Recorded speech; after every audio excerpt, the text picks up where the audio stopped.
So hi, everyone. My name's Jessie Hillman.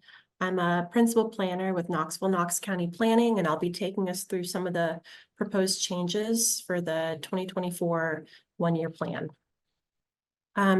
If you are able, it'd be great if you could put your zip code in the chat, just so we have a sense of where folks are coming from in the city to learn about this plan. So in general, we're going to do an overview of what the one-year plan is and its relationship to other plans. We'll talk about the purpose of the one-year plan update, and then specifically what's being proposed for this year's update. We'll go through the maps that are available on our website with regards to the one-year plan, and then go through the timeline for the review and adoption of the plan, and we'll have discussion afterwards.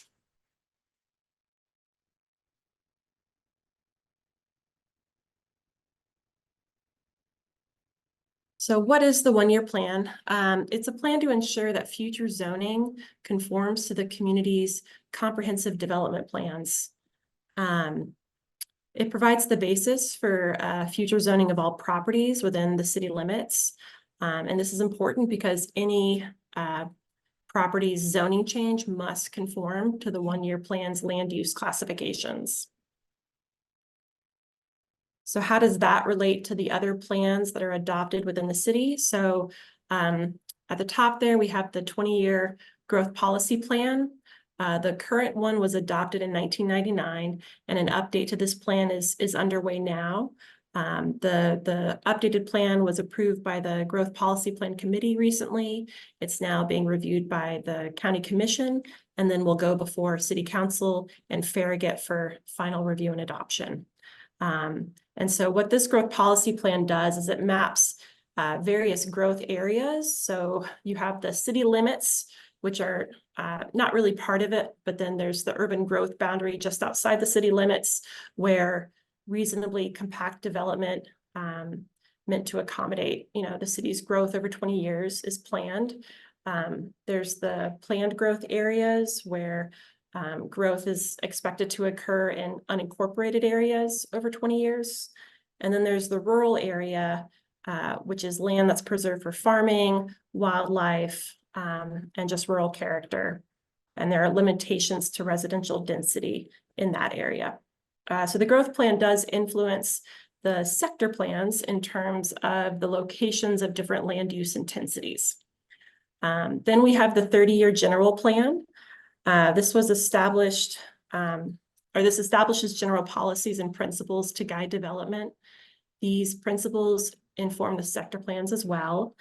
The sector plans are community-based plans that provide policies and recommendations on land use, transportation, and public facilities that align with goals from the general plan. It guides land use and development through the land use classifications. The sector plans also provide recommendations on capital improvements and programs.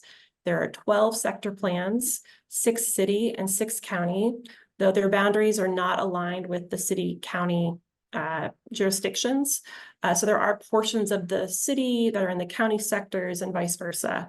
The reason for doing this was that breaking the geography into smaller sectors enables systematic updates that highlight specific community priorities, which are also represented through the corridor plans, small area plans, parks and facilities plans, and the special studies that you see at the base of this flow chart.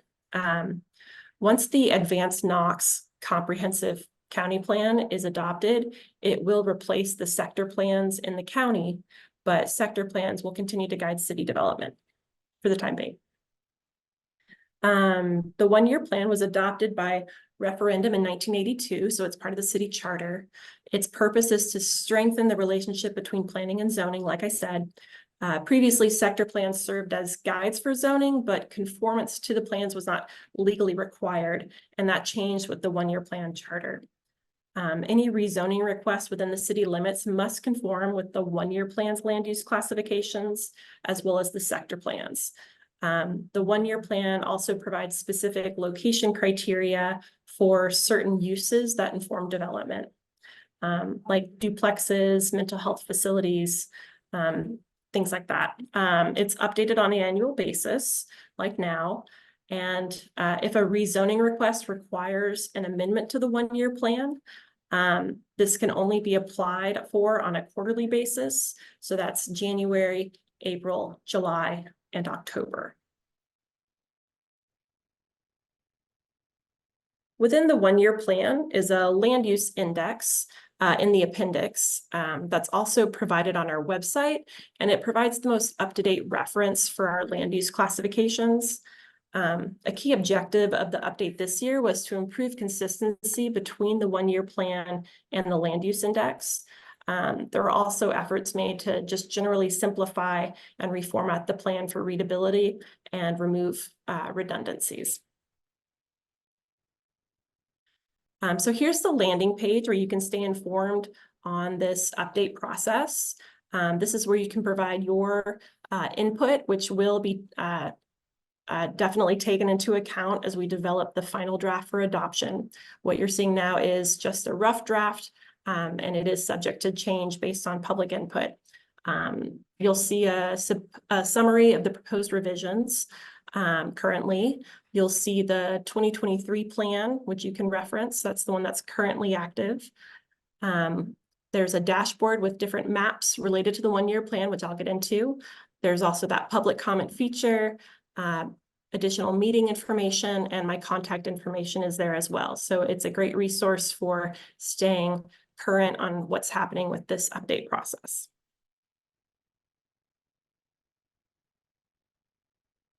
So in terms of actual changes that are proposed to the 2024 plan, we worked on Chapter 2, which is probably the most critical piece of the one-year plan. It describes all the development policies and the land use classifications. We proposed removing agricultural conservation and rural residential as land use types. This is because they have identical recommended zoning districts with the agricultural land use type, which is the more widely used one. There is actually only one property with agricultural conservation and one property with rural residential land use classifications in the city limits. And these properties also meet all the intent and location criteria of the agricultural land use classification, which, like I said, has the same recommended zones and is very similar. So for those reasons, we recommended removing those two and having those two properties in the city reclassified as agricultural, which will have no bearing on their current zoning, which is already agricultural in both cases.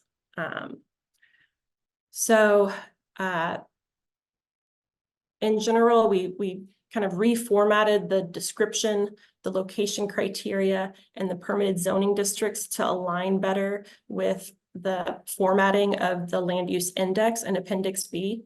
Our goal was really just to make them virtually identical so that they're both complete and consistent. So Chapter 2 of the one-year plan was given priority if there were some inconsistencies, but sometimes there were descriptions or location criteria in the index that were missing from the body of the one-year plan. And so in those cases, things were added to the body of the plan, Chapter 2.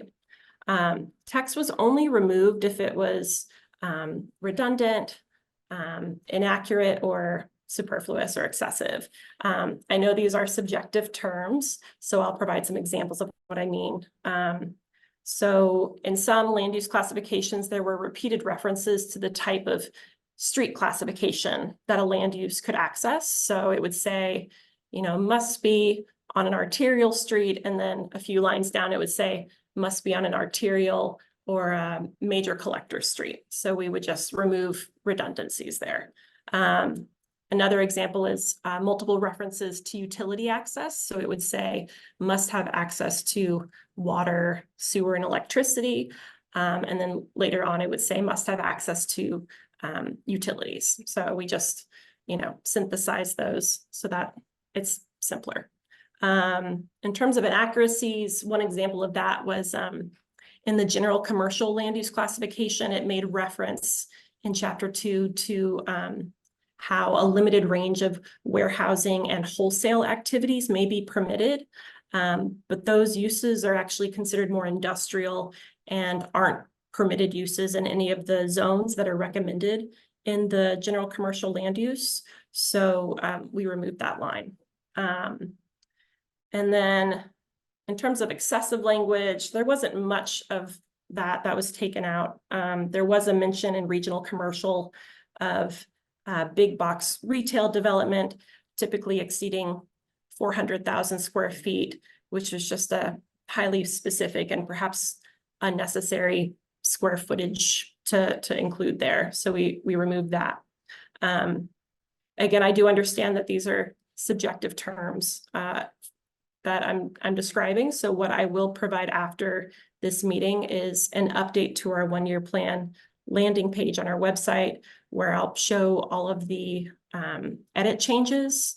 I didn't do that at first because there was a lot of just reformatting. So it's hard to read. There's, some areas where location criteria was added to the description, but wasn't, it looks like it was taken out, but it wasn't, it was just moved around. So just fair warning that it looks more extensive changes were made than actually were. The only meaningful change to a land use type that we're proposing is to low density residential, which specified that slopes must be less than 25%. However, that's not really how this land use is applied in practice. Single family dwellings in combination with the enforcement of the hillside protection overlay. It's one of the least intensive development types that there is, and it's probably one of the most appropriate for sloped areas. So for that reason, we recommended removing that location criteria. The other main change we proposed was removing Chapter 4, which identifies conflicts between the one-year plan land use classifications and the zoning maps. The presumption being that there would be some massive governmental rezoning effort to bring all of these conflicts into compliance. There are over 1,600 of these conflicts, and this stems not from some grave error, but really from the differing premises of zoning and land use. Zoning is generally reflective more of historic and ongoing uses of a specific property, whereas the land use classification reflects the future vision of land use that's preferred for that property or general area. So conflicts are common. Any rezoning brought forth by a property owner must comply with the one-year plan and the sector plan land use classifications. So if a conflicting property on this map was submitted for a rezoning, that conflict would disappear through the rezoning process. And that process is already described thoroughly in Chapter 1. Planning is not proposing any broad governmental rezonings to resolve all of these conflicts. Doing so could result in legal uses of a property suddenly being made illegal, and we're not proposing that that be done. So we're recommending removing this chapter to reduce confusion about what these conflicts really mean. And while I'm talking about these conflicts, I will share the online map. So on that same web page I described, there's a web application that includes 3 maps. The current one-year plan map, which just shows all the different land use categories. Then there's a tab that identifies the one-year plan and the sector plan conflicts. And this shows, this isn't very common, but there are some areas where the sector plans, the land use classifications are out of alignment with the one-year plan. And just like with the zoning conflicts, this can be updated through rezonings and potential plan amendments brought forth by property owners. If there is a situation where a property has 2 different land use classifications, it really just any proposed rezoning of that property just has to conform to both plans. So it's just kind of a more stringent review process, if anything. Then the next tab that we mapped was all of the recent one-year plan amendments that occurred in 2023. There were 23 of them, and that was based on rezoning requests that didn't align with the one-year plan land use classifications. So those are the ones that are reviewed on a quarterly basis, and our staff only recommend approval if it meets the criteria for a one-year plan amendment, such as whether there was a significant change to the development pattern that wasn't reflected in the plan, or if there's new information or studies about a property that could justify a land use change. So only in those circumstances did we recommend approval, and that was taken into account in terms of the City Council and the Planning Commission's approval as well. Let's see. So those 23 approved amendments that I described, those are detailed in a chart in Appendix A of the one-year plan. And then this last tab shown on the image of one-year plan and zoning conflicts, we are recommending we remove those maps this time to align with our recommendation to remove Chapter 4. In terms of the timeline, this is the first community meeting. There will be another one next Thursday on February 1st. That's an evening one, also on Zoom. It'll be at 6 p.m.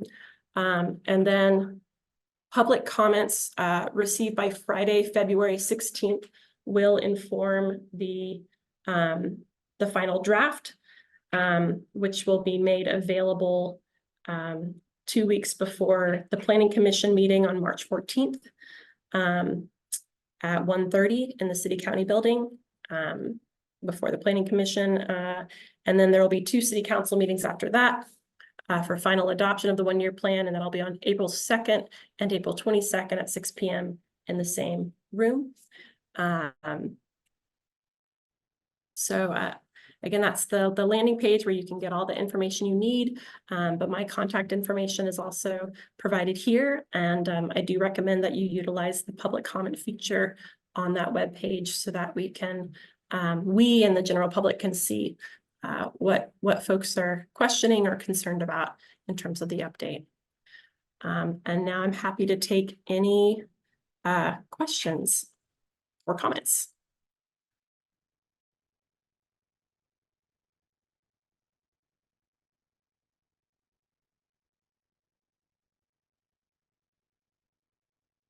Hi, Jesse. Hi. This is Liz. Hi, Liz. Hi. I was just wanting to check and see, since Chapter 4 is getting removed, will planning still be tracking the one-year plan and sector plan conflicts with zoning generally? So the one-year plan conflicts with the sector plan are mapped. And then if there's ever a desire for one-year plan and zoning conflicts to be mapped, that's certainly something we can do upon request. Okay. Yeah. Okay. I just wanted to check and make sure that that was still something that we could track, even if it's not in that document. Yeah, the capability to do so doesn't go away. Thank you.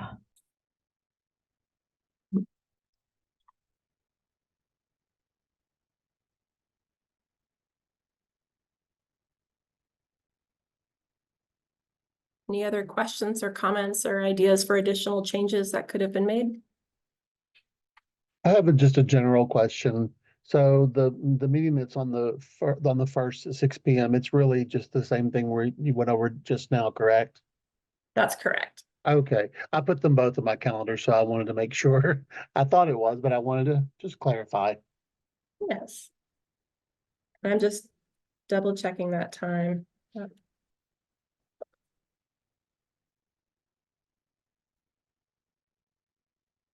Yes, 6 p.m. But you're welcome to join both because, might be a different crowd.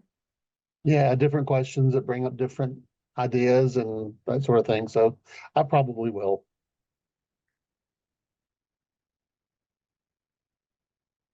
Any other questions or concerns? Okay. Well, like I said, you're welcome to reach out to me directly if something comes up later. And there will be another meeting on the 1st. So thank you all for your time. Looks great. Thanks, Jesse. Thank you. Thank you. Thank you. Bye-bye.